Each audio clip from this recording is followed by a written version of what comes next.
এগৰাকী কিশোৰীক শাৰীৰিক নিৰ্যাতন চলোৱাৰ অভিযোগত দেৰগাঁও ডিএছপি কিৰণ নাথক গ্ৰেপ্তাৰ পক্সো আইনৰ অধীনত গ্ৰেপ্তাৰ কৰা হৈছে ডিএছপি কিৰণ নাথক 15 বছৰ এগৰাকী কিশোৰীক শাৰীৰিক মানসিক আৰু যৌন নিৰ্যাতন চলাইছিল ডিএছপি কিৰণ নাথে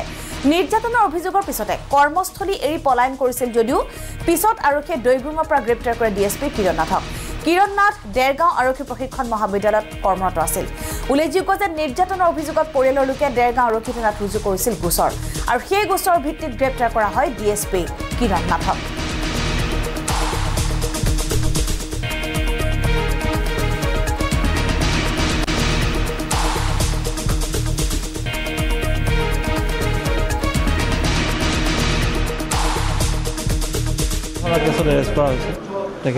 এগৰাকী বন কৰা ছোৱালী আছিলে তেওঁ ঘৰতে আছিলে বহুত দিন ধৰি জানুৱাৰী মাহৰ পৰা তেওঁ সেক্সুৱেল হাৰাছমেণ্ট কৰা বুলি কালি এটা এফআইআৰ লজ কৰিছে সেই এফআইআৰটোৰ ভিত্তিত যিগৰাকী ভিক্টিম ছোৱালী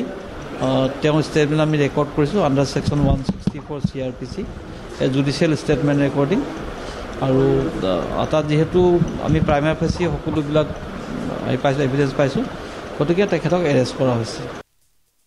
খণ্ডপত অধিক জানিবলৈ আমি সংযুক্ত হৈছোঁ ফোন লাইনত আছে আমাৰ গোলাঘাটৰ চিনিয়ৰ চিফ সমীৰণ দিগন্ত বন কৰা কিশোৰীক শাৰীৰিক মানসিক আৰু যৌন নিৰ্যাতনৰ অভিযোগত অৱশেষত ডিএছপি কিৰণ নাথক গ্ৰেপ্তাৰ কৰা হৈছে হয় সংগমিতা আটাইতকৈ পৰিতাপৰ বিষয় যেতিয়া আৰক্ষীৰ ওচৰত সাধাৰণ জনতাৰ নিৰাপত্তা নাইকিয়া হয় তাতকৈ হয়তো আৰু দুখৰ খবৰ একো থাকিব নোৱাৰে তেনে ঘটনা সংঘটিত হৈছে দেৰগাঁৱৰ যি লাচিত বৰফুকন পুলিচ একাডেমী আছে তাৰ এজন কৰ্তব্যৰত ডিএছপি কিৰণ নাথে এগৰাকী তেখেতৰ বন কৰা কিশোৰী বুলিও ইতিমধ্যে তেখেতে ঘৰৰ পৰিয়ালে পৰিচয় দিছে বন কৰা কিশোৰীক এটা দীঘলীয়া সময় ধৰি শাৰীৰিক নিৰ্যাতন যৌন নিৰ্যাতন মানসিক নিৰ্যাতন চলাই আহিছিলে আৰু যাৰ পৰিপ্ৰেক্ষিতত আজি প্ৰায় 3-4 দিনৰ আগতে তেওঁ গাড়ীত সেই কিশোৰীগৰাকীক উঠাই যৌন নিৰ্যাতনৰ চেষ্টা চলাইছিল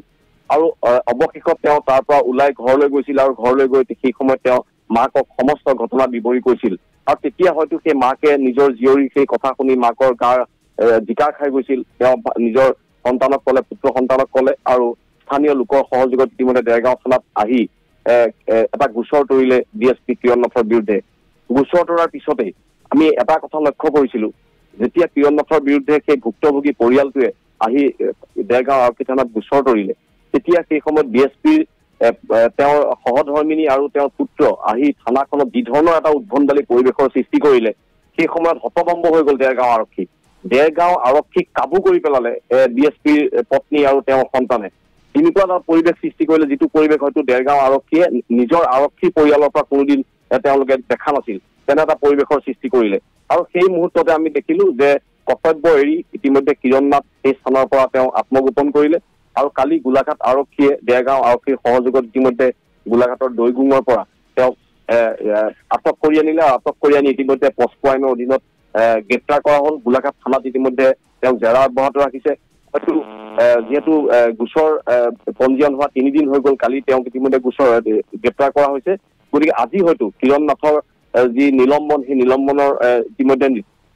নিৰ্দেশনা ওলাব লাগে আমি সেই খবৰ আমি কিছু সময়ৰ পিছতে পাম নিলম্বন কৰিছে নে নাই কৰা কিন্তু আটাইতকৈ পৰিতাপৰ বিষয়ে সংগমিতা যে আৰক্ষীৰ ওচৰত সাধাৰণ জনতাৰ নিৰাপত্তা নাইকিয়া হৈছে এগৰাকী কিশোৰীক নাবালিকাক এটা দীঘলীয়া সময় ধৰি যি ধৰণৰ নিৰ্যাতন চলালে সেয়া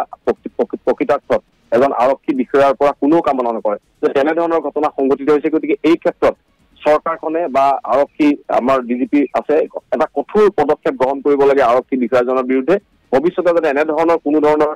পদক্ষেপ লোৱাৰ ক্ষেত্ৰত আৰক্ষী লোকসকলে 100 বাৰ চিন্তা কৰিব লাগে হয় সমীৰণ দিগন্ত আপোনাক ধন্যবাদ জনাইছোঁ